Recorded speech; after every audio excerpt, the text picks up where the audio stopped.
இன்றைய ஸ்பெஷல் எங்கள் வீட்டு தோட்டத்தில் உள்ள வாழைக்காய் வச்சு கொடுமா செய்ய போகிறேன். அதுக்கு 2 வாழைக்காய் மட்டும் பறித்து எடுத்துக்கலாம்.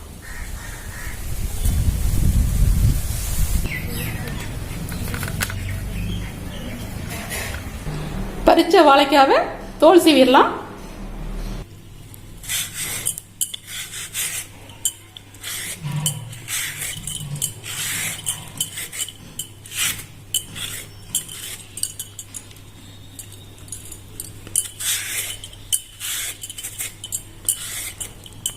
தோல் சீவின வாழைக்காவை கட் பண்ணிட்டு வெந்நீர்ல நல்லா வேக வச்சுக்கணும். ஸ்டவ் ஆன் பண்ணிட்டு பாத்திரத்துல தண்ணி வச்சிருக்கேன். தண்ணி கொதிச்சோன்னு வாழைக்காவை சேர்க்கணும். இந்த ஸ்டேஜ்ல வாழைக்காவை சேர்த்தலாம். ஒரு 5 நிமிஷம் வேகணும். 1/4 டீஸ்பூன் மஞ்சள் சேர்த்தலாம்.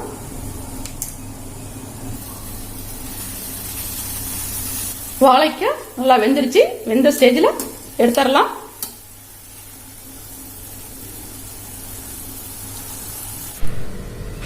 வாழைக்காவை துருவி வச்சிடலாம்.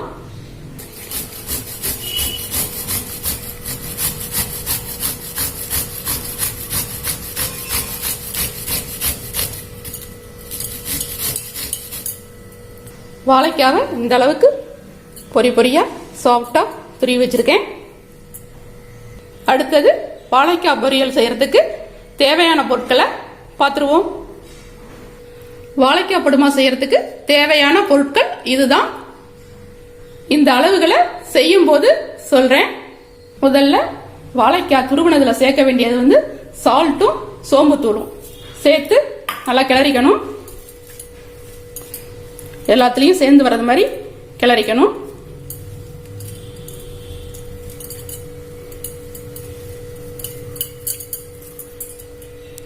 ஸ்டவ் ஆன் பண்ணிட்டு நான்ஸ்டிக் டவா வச்சுட்டு 2 ஸ்பூன் எண்ணெய் போட்டிருக்கேன்.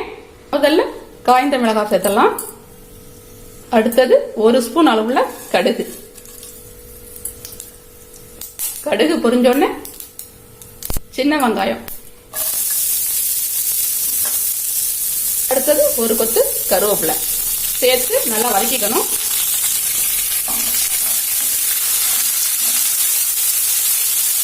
இந்த வெங்காயத்தோட பச்சை வாசனை எல்லாம் சுத்தமா போகணும். அந்த அளவுக்கு வதக்கிக்கணும்.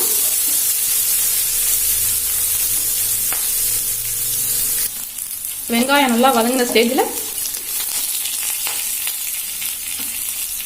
குருவி வச்ச வாழைக்காய் சேர்த்தலாம்.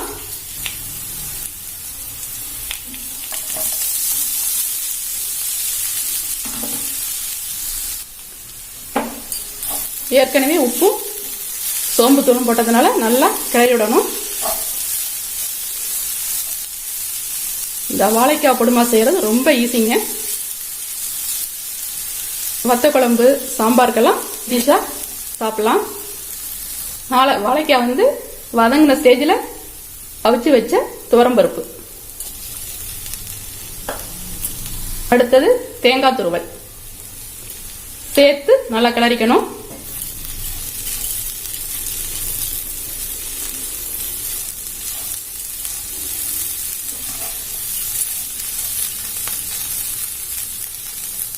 வாழைக்காய் படுமாஸ் ரெடி ஆகி இறக்குற ஸ்டேஜுக்கு வந்தாச்சு.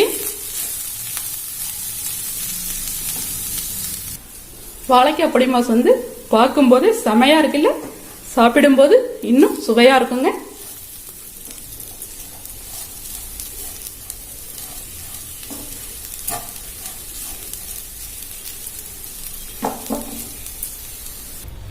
திருவாரூர் சுபா சமையலை பார்த்துட்டு லைக் பண்ணுங்க, சப்ஸ்கிரைப் பண்ணுங்க, கமெண்ட் பண்ணுங்க, ஷேர் பண்ணுங்க. மீண்டும் அடுத்த ஸ்பெஷல் ஐட்டத்தோட நாம சந்திப்போம்.